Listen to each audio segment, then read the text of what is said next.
हमने 14 तारीख को बैकवर्ड का सम्मेलन सरसा में रखा है और सरसा में भी जो सबसे बड़ा ग्राउंड है वो ग्राउंड हमने तय किया है। जो आपका दशहरा ग्राउंड है यूनिवर्सिटी के अपोजिट, उसमें हम अपना सम्मेलन करेंगे। मुझे आज कार्यकर्ताओं के साथ बैठक करी है मैंने।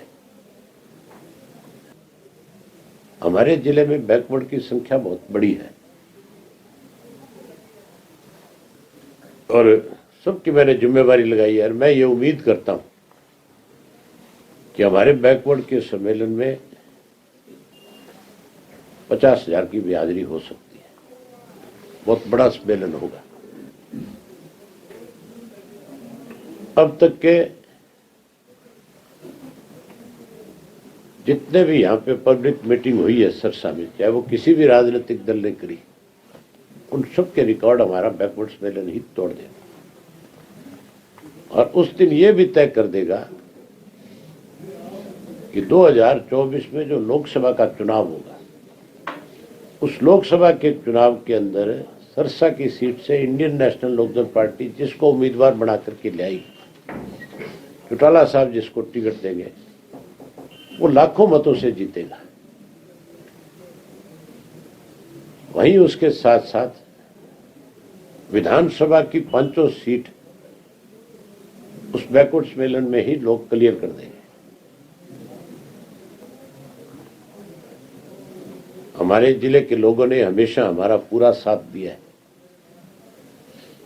चाहे वो कांग्रेस की सरकार थी चाहे बीजेपी की सरकार है। इन्होंने इस जिले की अनदेखी करने का काम किया है। चाहे वो रोजगार का मामला है, चाहे कोई इंडस्ट्री का मामला है, चाहे पानी का मामला है, बिजली का मामला है, हर चीज के अंदर भेदभाव है।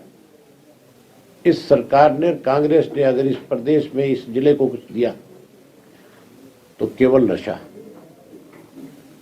बेरोजगारी, भ्रष्टाचार और दोनों हाथों से इस इलाके को लूटने का काम किया, लुटेरों को ताकत दी। इसलिए यहाँ का हर आदमी जो है इनसे दुखी है, परेशान है और उनका हमारे ऊपर इसलिए हमेशा विश्वास ज्यादा रहा है कि हमने कभी भी किसी के साथ कोई भेदभाव नहीं किया। किसी के साथ किसी ने भेदभाव किया,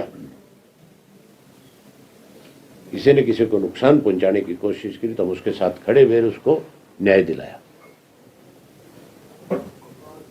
आज की मौजूदा जो सरकार है, बड़ी हैरानी की बात है, हमारा मुख्यमंत्री विधानसभा के अंदर गीता पे हाथ रख करके ये कसम खा करके कहता है कि मैं किसी कीमत के ऊपर भ्रष्टाचार को सहन नहीं करूंगा। और ताजा उदाहरण बताता हूं आपको। 2 आईएएस अधिकारियों के खिलाफ सरकार ने पर्चा दर्ज किया था भ्रष्टाचार में। एक मिस्टर दैया था और एक जयवीर आर्य था। दोनों आईएएस अधिकारी हैं। दोनों के खिलाफ सरकार ने पर्चा दर्ज किया, सरकार ने उनको अरेस्ट किया, सरकार ने उनको जेल भेजा। केवल उनकी जमानत हुई है।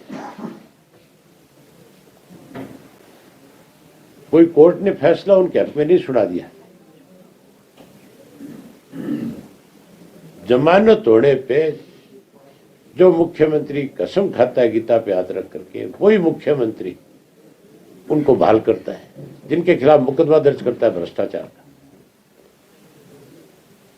और वही मुख्यमंत्री उनको फिर एक को तो अपने जिले में कमिश्नर लगा देता है।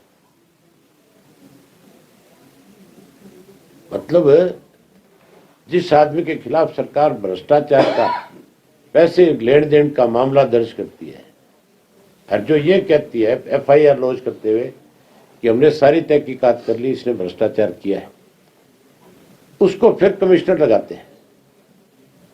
अगर वो कमिश्नर की पोस्ट पे लगा है और वो भी मुख्यमंत्री के गृह जिले में लगे, तो जिस किसी ने उसके खिलाफ कंप्लेंट दी थी वो आदमी कैसे हिम्मत जुटा पाएगा उसके खिलाफ जाकर के गवाही देने। इससे ज्यादा और भ्रष्टाचार को बढ़ावा मिलने का सबूत क्या हो सकता है? इसका मतलब मुख्यमंत्री स्वयं इस तरह के मामलों में शामिल है। इसने तो गीता को भी अपवित्र करने का काम किया। इसके लिए मुख्यमंत्री को माफी मांग लेनी चाहिए कि मुझे गीता पे हाथ रख करके कसम नहीं खानी चाहिए। ये नए साल में भ्रष्टाचार का एक नया तोहफा दिया है मुख्यमंत्री ने। लोकसभा में हम 10 की 10 सीटों पे चुनाव लड़ेंगे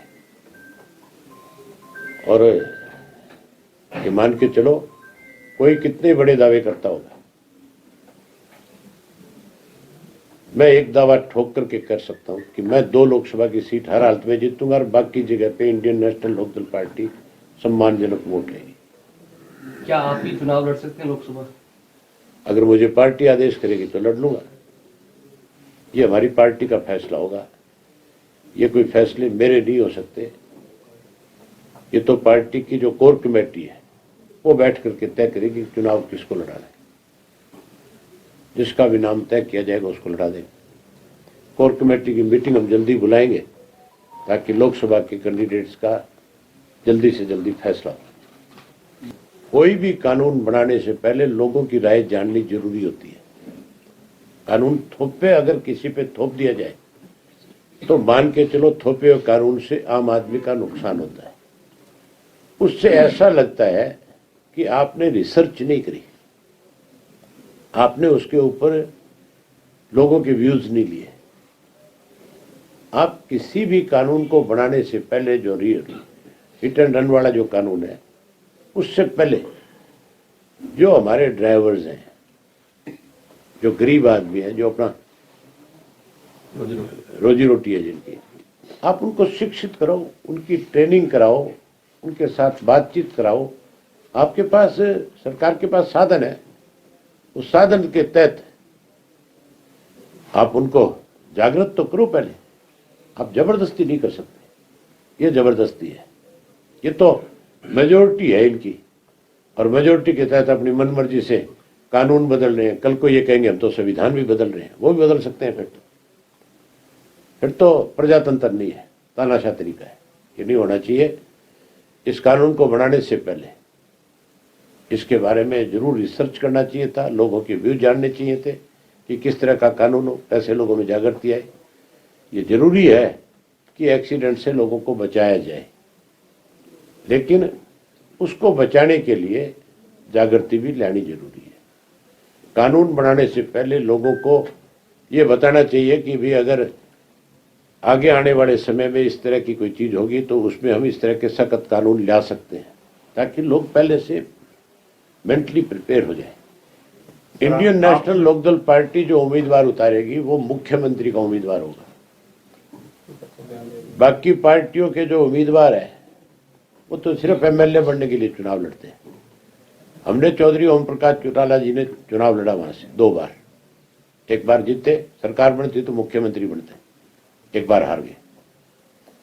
अब फिर हमारा जो कैंडिडेट होगा वो मुख्यमंत्री का ही उम्मीदवार होगा। अगर हमारी सरकार बनेगी तो जो चुनाव लड़ेगा वो मुख्यमंत्री बनेगा।